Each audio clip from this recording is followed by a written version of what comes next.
All aboard! The Arctic Express is making its stop in the northern and northeastern U.S. This airmass has traveled from Siberia. It made a stop in Greenland. It's making a stop in the Hudson Bay. And last but not least, into the northeast U.S. Let's get right on into it, starting off here with the NAM. You could see this air mass starting to peek its little nose out into the Hudson Bay. Negative 38 degrees. That's not a wind chill. That's just the normal temperature right there. So as this polar air mass starts to work its way into the northern tier of the country throughout the day on Thursday, you can see here that Minnesota, North Dakota, South Dakota, negatives all around. Minneapolis here, this is midnight Friday morning, negative 8 degrees. But that's child's play for what we're going to be talking about here in the Northeast. So you can see that it starts to make its plunge here. You can see all these negative 30s here in Quebec, Ontario, and even into the Hudson Bay here. That's going to be making its way further south into the Northeast. You can see here throughout the day on Friday, those negatives starting to pile into Maine. This is right around 10 a.m. Eastern Time, and portions of the interior of Maine are already at 17 degrees below zero. New York City at 22 degrees. Boston at 14 degrees. Philadelphia, 24. DC, 28. But we continue to move on here. We get here right into right around 1 a.m. Eastern Time, Saturday morning. The interior of Maine, negative 26 degrees Fahrenheit. Burlington, Vermont, negative 11 degrees Fahrenheit. We have Buffalo at 11 degrees. Boston at 0 degrees. New York at 10 degrees. Philadelphia, 13 degrees. DC at 16 degrees. But most of this region has been very warm as of late. The entire I-95 corridor did not see a single day in January where the temperatures were below freezing the entire day. So this is a major change of pace. But we get even colder. Right, the interior of Maine, negative 28. Boston at negative 1. New York right around 10 there. Then we get 12 in Philly and 16 there in DC before all this starts to move out.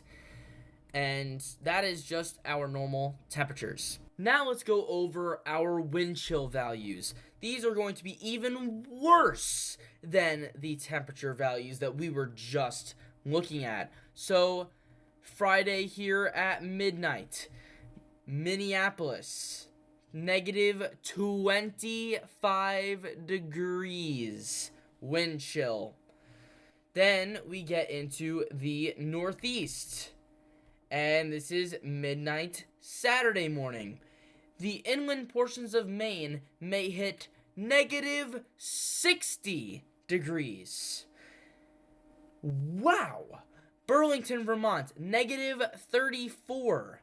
Buffalo, negative 7. Then we have Boston, negative 23. New York City, negative 7. Philly, 2. DC, 4. What? This is just insane. And that's not even the worst part about this. Look at Quebec. Negative 74 degrees.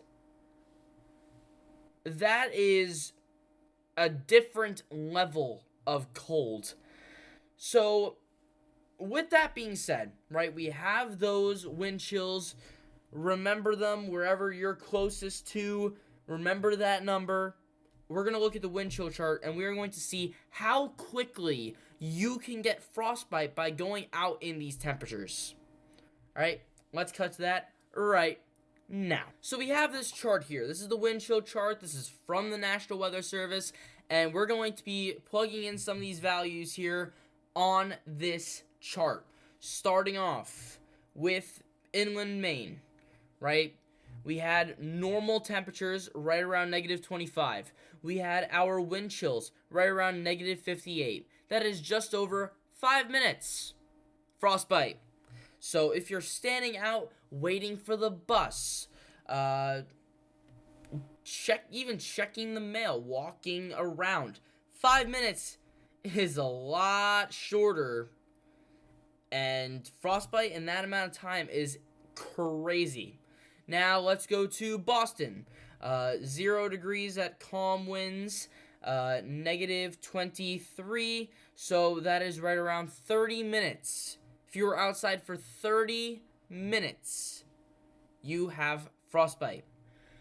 New York City, around 10 degrees calm, negative 7 with the winds, so a little bit over 30 minutes, probably closer to 45 minutes to an hour to get frostbite. Still not anything you want to be playing around with. New York City is the walking mecca of the Northeast. You really don't want to be walking in these types of temperatures. So maybe that's a day where you break out the car, you take the subway, something like that. Now, I think that Burlington was right around negative 10 and negative 35. Also, right around 10 minutes there. Just very short times, and frostbite is going to be a major issue this weekend. You know what the other issue is going to be this weekend? Pipes. So, especially in the I-95 corridor, snow is a natural insulator. So, if there's no snow on the ground, right, Boston, New York City, Philadelphia, D.C., they don't got snow on the ground. And if there is, maybe it's a dusting at the most, right? Maybe some areas got an inch, but that's not enough. So, on the extreme portions of your house, right, upstairs, downstairs, you want to be dripping the faucet. You don't want it to run because the pipes can still freeze if it's running consistently, but having it drip so that the molecules of water are going, stopping, going, stopping, going, stopping, and keeping that rush of water back and forth there keeps the pipes from freezing. So that is something you want to be doing this weekend to ensure that your pipes don't freeze and your pipes don't burst. So that is it for today. Insane air mass here. So stay safe out there. Stay warm. Have the fire going. Have as many blankets on as possible. Stay warm however you can. But after this quick shot cold, things do get a lot warmer for the Northeast. So you cold haters out there, and honestly, I'm a snow lover. I'm a cold guy. I would even hate this. There's a little bit of relief in sight. So after this weekend, things start to warm up in the Northeast. But that's all I have for today. Thank you guys so much for watching, and I'll see you guys next time.